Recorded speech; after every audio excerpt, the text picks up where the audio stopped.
Oh boy, into our next hot mess, the Dressel SNS podcast. I don't know if we're allowed to say the full thing now that I remember what super producer Nate said, so we're just gonna call it the SNS podcast. This picture is crazy. they do a Dressel dirty right here. Shout out to super producer. We didn't choose that photo. Yeah, that wasn't us, homie. I'm gonna let you go first on this one because I'm gonna spit some real playerism about what I know is going on with Dressel. I'm gonna try and say some stuff that I didn't say in the test run, so we could get some good clips on both sides. But all right. Every time I have seen an interview or a podcast or a quote from Dressel, this is my face. I just facepalm, big sigh. I'm like, what are you doing, man? Like, you're better off just staying quiet, just going off into hiding and training and then coming out as a beast. Like, I'm gonna try to tread lightly here, but he's made some comments of. So right now he's doing this commuting thing where he's living in Gainesville, training in Jacksonville, going back and forth, and he can't seem to decide. He can't put his foot down in one direction or the other. He's like half-assing on both sides. And it's not going to work. You've got to go full bore, in or out. Like, the people you're competing against they don't have these problems. They don't have, now, again, I don't mean this in any disrespectful way at all. A lot of them don't have a wife and kids at home that they have to come home to, or they have to worry about when they're on the road, or have to worry about when they're traveling and training. They're like, I'm not swimming well. I'm moving to France to train with XYZ. I'm out. Or, I got to make this move for me. I know a girl trying to make the Olympics. She's moved like 4 times to find the right situation. Right. You can't do that with, a family. And I'm not saying like, abandon your family and to do it. But I remember there was an interview with LeBron, and he was saying, like, people really don't understand what it takes to be great. He's like, you got to sacrifice people. And like, they kind of chuckled about it. It was like a barbershop talk or something interview. And then they started chuckling about it. And he was like, no, seriously, like, you got to leave some people behind. Like, think of a lot of these people at the top, the greats, like the Tom Brady's, like, they've sacrificed families to be at the top. And again, I'm not saying that's what he should do, but he has to make a decision of what he's willing to sacrifice to get where he wants to go. Is he going to go one way or the other? And it seems like he can't make that decision. So he's got like half of his foot on one side and then the other half on the other side. And it's like, okay, well, if it doesn't work out, then he made a comment that I actually really liked. The comment. He said, if this doesn't work out and my wife isn't cool with it, then she and I will get together and, figure something else out. So I say I like that because, I'm also married. So my wife and I move as a unit, but I also knew I didn't want to be married until I was done with the game, because it's detrimental. It's how many, I'm sure this relates to you too, how many birthdays I've missed, how many Christmas, New Year's. Bro, there was a time getting Rakeley off the ground. I didn't see you're sacrificing people. You're 100%. Like, I remember, 2000, I was like homeless, right? Getting my stuff off the ground. And I finally moved into a 230 square foot unit, right? Oof. Yeah. I had rats coming in and out that joint. When I moved in, I didn't even think to look for an oven, because who thinks to look for an oven? Once I moved in, I was like, there's no oven here. Like, like, that's how bad it was. But I was so broke that I basically didn't see or talk to my family or my friends for a year, to the point to where, like, when I came out of it, I realized my friends had learned to live without me. And that shit was depressing because it's like I'm not getting invited to things. Like my energy is like it's not something that needs to be there. I'm almost like an afterthought in their life. I wasn't. I am. You know. So it's like, yeah, you have to sacrifice people for this. But and I'm gonna say something. I was kind of dancing around the topic because I didn't want to be offensive, but I'll say this.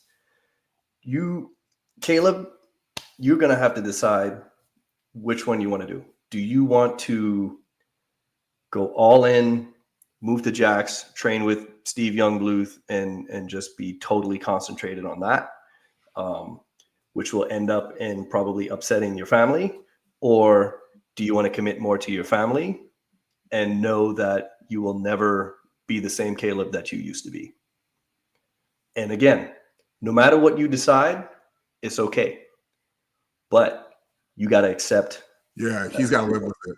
That's a problem. You need to accept it, because there came a point in my career where I had to accept, I'm never going 22 low again in that 50 free. You know, the suits are gone. I'm getting older.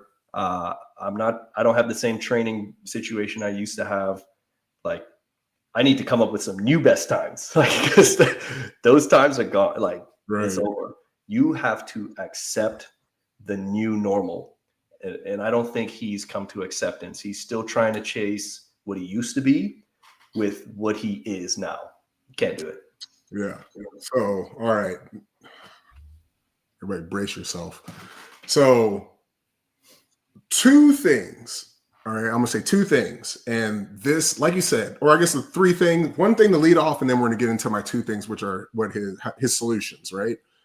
Like you said, and he said this, like I said, you got to pay attention to what people say without saying it by saying it.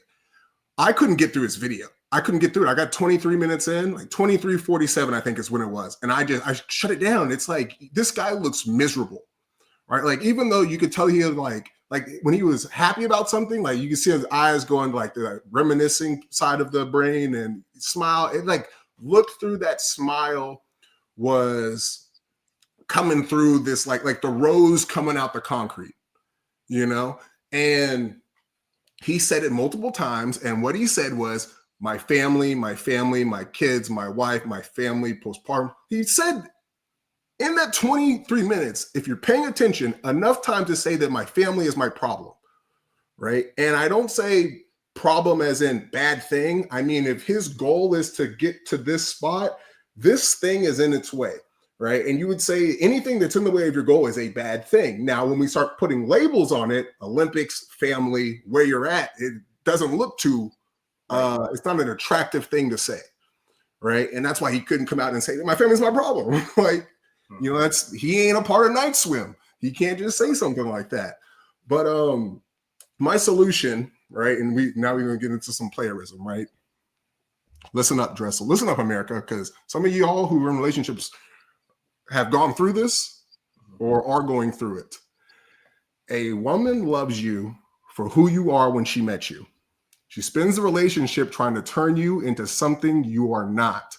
If you allow her to succeed, she will leave you for somebody who is what you were when she met you. Oof. Okay? That's the first thing. The second one is you must be the captain of your ship at all times. All times. If you allow somebody else to steer your ship, they will run it aground. Well, in this case, a girl, but she will run it aground. And because she's beautiful and amazing, she will hop on the next boat passing by. Oof. Okay. And that's what's going on. And the thing that makes this so hard to watch is you can tell that Dressel is a great guy. Yeah. Right. Like when girls say about like, oh, I can't go with the nice guy. Like Dressel is a nice guy. He does all the right things all the time, but you can see that it's eating away at his dream. Right. And I remember in our preview, we were talking about how he needed to get his swagger back, and watching, like I had this idea, but then watching his interview and hearing him say his family, and it's like, okay, I know exactly what's going on. Because his wife has, and I don't want him to make this like, this is not a ragging on anybody, any girl, nothing. It's about the guy not stepping up into his role as a man in a family. That's what this is about, America. I want to be clear on this. She's going through things and he's trying to do the right thing. He is doing the right thing at all times. He's being a rational individual. She needs this, do it. The kids need this, do it. They need this, do it. I need to go to practice, but I need to do this because if I don't do this, then things are going to go wrong with my family. Do it. And by all metrics, those are the right things to do. I believe it should be done. But unfortunately, we have the game. And the game states, play it well or lose. Choosing not to play is choosing to lose. Choosing not to play it well is choosing to lose. And this is where I think the family becomes like the village raising, or what do they say, takes a village. I think this is where it becomes so important. And you kind of said this thing about the halfway in, halfway out, half-assing. I think it's that, but differently. I think he's sacrificed himself so much that he is operating at 50%. And you can tell it's making him miserable.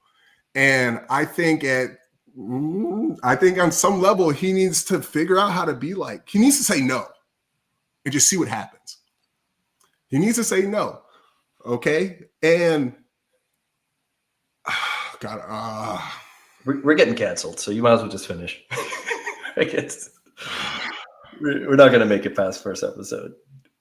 No, I'm not going to go down this route. I go down this route in my YouTube video, and it was a painful video to make because it shows that I know too much. But if y'all want to go get into that side of things, go check out. It's on my Rakely channel. But like he is, if this was a bully, oh, it's a terrible comparison. If this was a bully and they knew that Dressel would not abandon his post, they're going to kill him.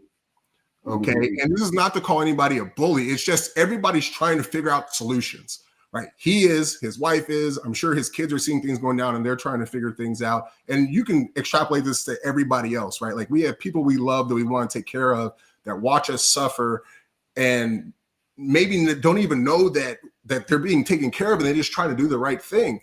And when you're operating at 50%, when every time that you say yes, you are decreasing what you can do for the people that you love. Right. And when everybody's just trying to find a solution, they know that you're not going anywhere. So they have free reign to just suggest and let shit blow up. OK, so as a guy, like your only power is to say no and walk away. You know, this isn't the 1920s where you could just reach back and park someone like a Cadillac. You know, that's illegal.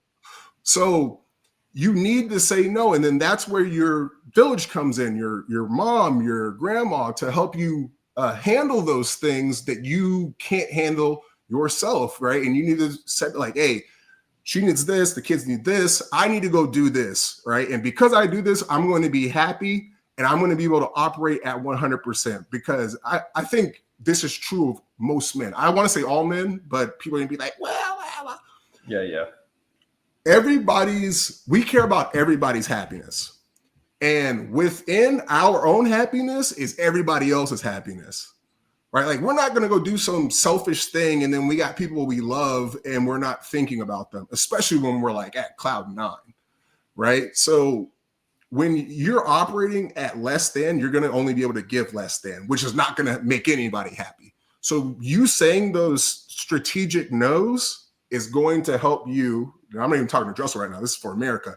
It's going to help you operate at 100%. And when you like, I can't think of a world where a man loves a woman, says no to her over something, and then you go off and do the thing that makes you happy. And you're not thinking like, man, I can't believe she agreed to that. Like, I need to make it up to her, blah, blah, blah, blah. Like, you're going to be operating at 100% because you're allowed to operate at 100%. And within that, you being 100%, everybody else gets 100% of you. So, Dressel, be more selfish, man. Nobody cares. Oh, I'm not going to say that. Nobody cares about you the way that you care about yourself. Okay. And nobody's coming to save you. Everybody else is reacting through however they feel while you're the only one sacrificing, man. Like, you got to take care of yourself and know that as a man, within taking care of yourself, you're going to take care of everyone else. So that's my take on it. I'm looking at the ticker down here, and it's saying all this other stuff we were supposed to talk about with Dressel. He's deadlifting 610. He did a 40-inch vert. All this other stuff. we didn't get any of that. But I'll leave it with this so they don't think we're just completely ragging on the guy. It's not. I don't think we're ragging. I hope they. Yeah. I'm not. I'm going to say that. If they think I am, then cool. But so I will sum up all my thoughts into this one sentence. Dressel is doing everything right as a husband, as a good husband. Yes. But he's doing everything wrong as a good athlete. Yes. I think as just a good person, I think, because I don't think you can, like I said, the 50% thing, right? Like you're going to eat away at yourself and you can't serve anybody eating away at yourself. Yep. So all right. And once again, we are not ragging on Dressel. That was a message almost for men dealing with problems with people they love. You got to sometimes say no. Yeah. Right. You want to be great or not? Yeah, 100%. Yeah. You want to be great or good? Yeah.